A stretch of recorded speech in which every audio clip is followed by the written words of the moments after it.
राजेश साहब, ज्ञान विकास कोचिंग के संचालक। आज आपकी कोचिंग की तरफ से पहला वीडियो डालने जा रहे हैं हिंदी वर्णमाला। आइए देखते हैं हिंदी वर्णमाला। वर्णमाला, वर्णमाला होता क्या है? सबको पता है कि हम आ से लेकर के और ज्ञ तक की बात करते हैं, जिसको हम वर्णमाला कहते हैं, आ से ज्ञ तक। लेकिन वर्णमाला वास्तव में होता क्या है? पहले हम बात करते हैं कि भाषा की सबसे छोटी इकाई, भाषा की सबसे छोटी इकाई जो होती है वो वर्ण, उसी को हम अक्षर कहते हैं। भाषा की सबसे छोटी इकाई क्या होती है? वर्ण या अक्षर कहते हैं।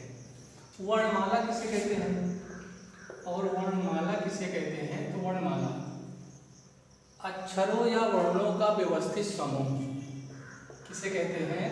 अक्षरों या वर्णों के व्यवस्थित समूह को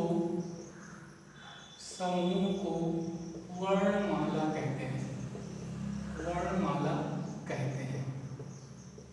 ध्यान रखिएगा, बात यहाँ फंसती है कि अक्षरों के व्यवस्थित समूह को वर्णमाला कहते हैं, अक्षरों के समूह को वर्णमाला कहते हैं। ऐसे क्वेश्चन हमारे पास आते रहते हैं, लेकिन फैक्ट क्या है कि अक्षरों या वर्णों के व्यवस्थित समूह को वर्णमाला कहते हैं। ठीक है। अब कहा जाए कि हिंदी वर्णमाला में कितने वर्ण होते हैं, तो हिंदी वर्णमाला में 52 वर्ण होते हैं, वर्ण या अक्षर होते हैं, जिनमें से 11 स्वर होते हैं और 41 जो होते हैं वो व्यंजन होते हैं, जिनको आप कॉन्सोनेंट कहते हो। टोटल वर्णों की संख्या आपसे पूछेगा, क्या बताओगे? 52। स्वर की संख्या पूछेगा तो 11, और टोटल व्यंजन की संख्या पूछेगा तो आप क्या बताओगे? 41 व्यंजन होते हैं बच्चों। ठीक है, चलिए, आशा करता हूँ कि समझ में आ गया होगा।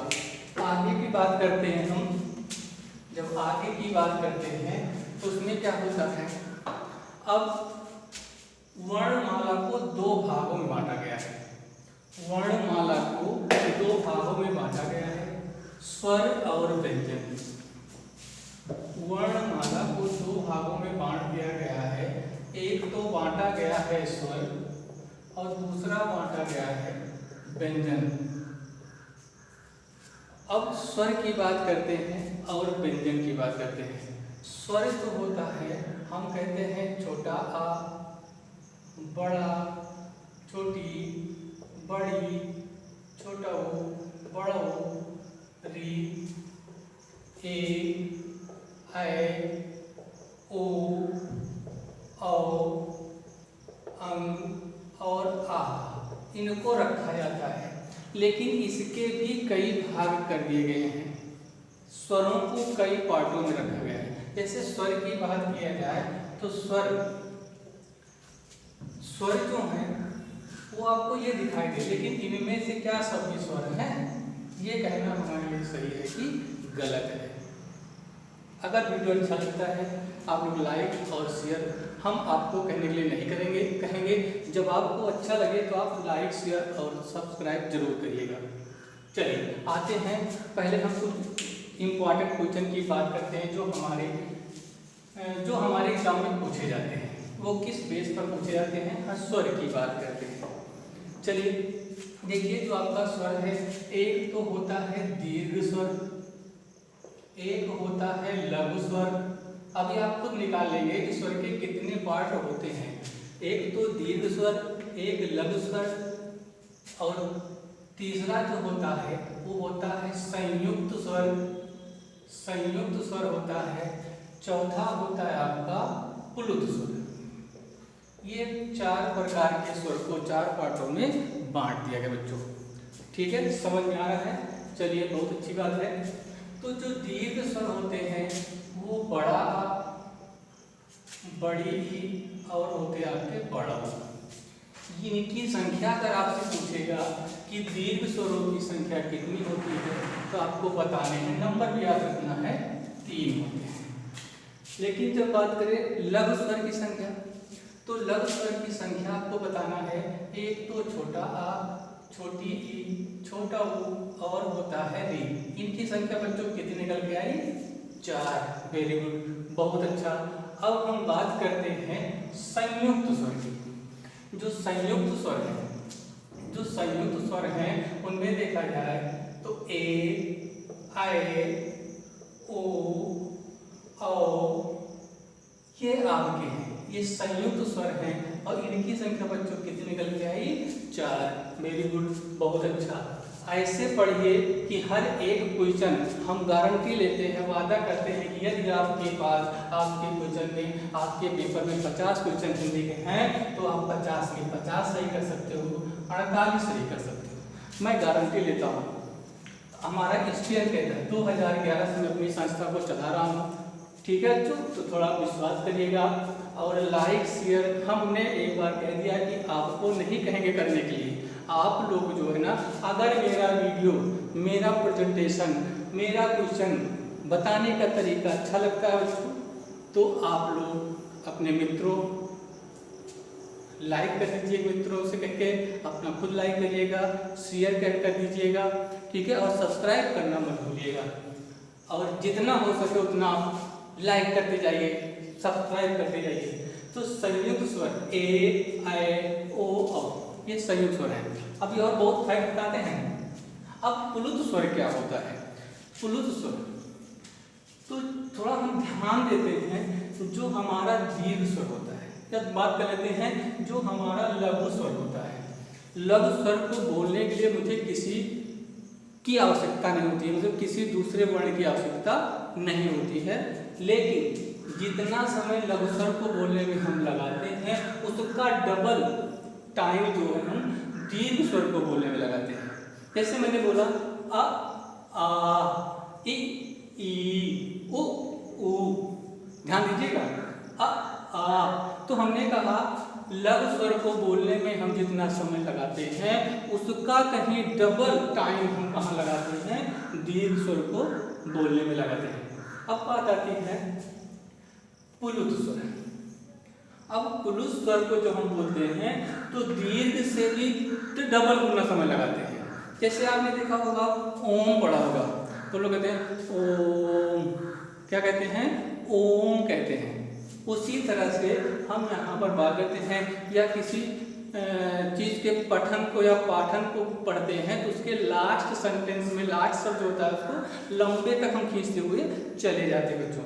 तो जैसे आपने कहा रामा ओ रामा, तो वहाँ पर देखिए या आपने कॉमिक्स देखा होगा तो यहाँ आपने कहा ओम, ओम कहा या आपने ये सिंबल से कहा, इसको हम क्या कहते हैं?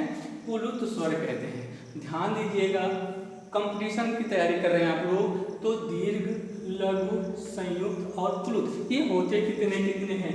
तो अगर आपसे पूछा जाए कि प्लुत स्वरों की संख्या कितनी होती है तो हमें नहीं पता है, हम नहीं बता सकते हैं, लेकिन संयुक्त स्वर पूछेगा तो 4, लघु स्वर पूछेगा तो 4। ध्यान दीजिएगा, दीर्घ स्वर और संयुक्त स्वर मिला दिया जाए तो इनकी संख्या हो जाती है 7। जब हम लघु स्वर और दीर्घ स्वर और संयुक्त स्वर, क्योंकि ये संयुक्त स्वर दीर्घ स्वर का ही पार्ट है, इसलिए जब आपसे पूछे कि लघु दीर्घ स्वरों की संख्या कितनी है, ऑप्शन के अनुसार आपको बच्चों सही करना है। ठीक है ना? ओके, समझ में आ गया होगा, विश्वास करता हूँ। आगे की बात करते हैं। अब यहाँ से भी मेरा टॉपिक खत्म नहीं हुआ है, बस इतना लोग पढ़ लेते कहते गुरुजी खत्म हो गया, लेकिन आगे की बात हम आपको करते हैं। अभी देखिए कितने और तक हुए। अभी मेरे पास एक और आता है आयोग वाह। क्या आता है जो? आयोग वाह। ये आयोग वाह शब्द जो वर्ड जो है, अक्षर जो है वो कौन कौन से हैं? एक तो आपका होता है अंग और दूसरा आपका होता है आह। इन दोनों को हम क्या कहते हैं आयोगा। Very important, very very important question कह के जाए तो कम नहीं है। वेरी वेरी इंपॉर्टेंट क्वेश्चन कई बार परीक्षाओं में पूछा गया है। तो आयोग कौन कौन से हैं, अंग और आह। अब इसको भी दो भागों कर दिया गया। आयोग को आप क्या कहते हो बच्चों, अनुस्वर कहते हो। क्या कहते हो, अनुस्वर कहते हो। और आह को आप क्या कहते हो, विसर्ग कहते हो। क्या कहते हो, विसर्ग कहते हो। क्या बच्चों इतना पढ़ लेने से हमारा स्वर वाला पार्ट खत्म हो जाता है, वर्णमाला का स्वर वाला पार्ट खत्म हो जाता है? नहीं, अभी तो बहुत सारे ऐसे फैक्ट हैं जो हमारे कंपटीशन में हमसे पूछे जाते हैं। तो आइए उस पर थोड़ा ध्यान करते हैं। चलिए आगे चलते हैं। अब देखिए यहीं से स्वर की ही बात अभी मुझे करनी है। जो स्वर होते हैं ना, जो हमारे स्वर होते हैं, उनका पूछने का तरीका भी एग्जामिनर का क्या होता है। जैसे बच्चों आपसे पहले पूछा जाए कि परंपरागत स्वरों की संख्या कितनी होती है, स्वरों की संख्या कितनी होती है। तो परंपरागत स्वरों की संख्या बच्चों कितना पढ़ा आपने, 11 पढ़ा। वेरी गुड, बहुत अच्छा।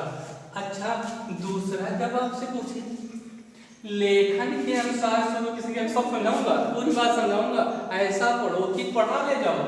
हमने कहा दूसरी बात हम करते हैं तो आपका पूछे कि लेखन के अनुसार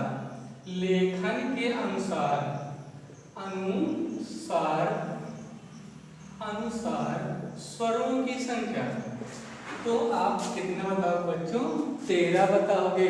वेरी गुड, बहुत अच्छा।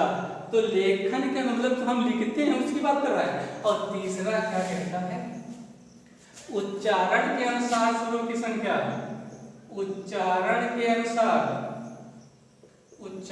अनुसार स्वरों की संख्या। तो कितनी बताओगे बच्चों, 10 बताओगे। कितनी याद रखना है, 10।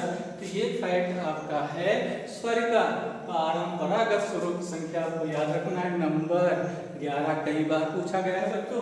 फिर है लेखन के अनुसार स्वरों की संख्या 13, बोले तो 13। उच्चारण के अनुसार स्वरों की संख्या 10 होती है। अगर मेरा वीडियो आपको अच्छा लगा होगा तो लाइक, शेयर और सब्सक्राइब जरूर करिएगा। मैं आपसे रिक्वेस्ट नहीं कर रहा हूँ, जब मेरा वीडियो आपको अच्छा लगे और इन टाइप के क्वेश्चन आपको यह समझते हैं तो। और मेरा मुख्य उद्देश्य क्या है आपका हिंदी पढ़ाने का, कि जो अभी आपके टेट के पेपर होते हैं, सी-टेट के पेपर होते हैं, यूपीएसआई आने वाला है, यूपी लेखपाल आने वाला है ना, लेखपाल। अर्थात हम कह दें कि यूपी ट्रिपल एससी के जितने फॉर्म आएंगे बच्चों ना, उसमें हिंदी जरूर पूछी जाएगी। और हिंदी पूछी जाएगी ना, वररक्षक भी ले लो, बहुत अच्छा, वररक्षक भी ले लो। तो हमने कहा जितनी हिंदी पूछी जाएगी मैं आपको एक एक पॉइंट याद करवा दूंगा, क्लास में ही याद करवा दूंगा। और ध्यान रखना बच्चों, जो आपको टॉपिक, कोई भी टॉपिक यदि आपको नहीं समझ आती है, बहुत आपने पढ़ा होगा यूट्यूब पर, अच्छे अच्छे टीचर्स पढ़ाए हैं, लेकिन मैं ऐसा पढ़ा दूंगा कि आपको आपकी क्लास में याद करवा दूंगा। गारंटी लेता हूँ कि आपको आपके घर पर बुक उठाने की जरूरत नहीं पड़ेगी। तो हिंदी की बात आपने की, हर पेपर में हिंदी पूछा जाएगा जो आपको यहाँ दिखाई दे रहे हैं। और साथ साथ यूपी ट्रिपल एससी का कोई भी पेपर होगा तो ध्यान रखना।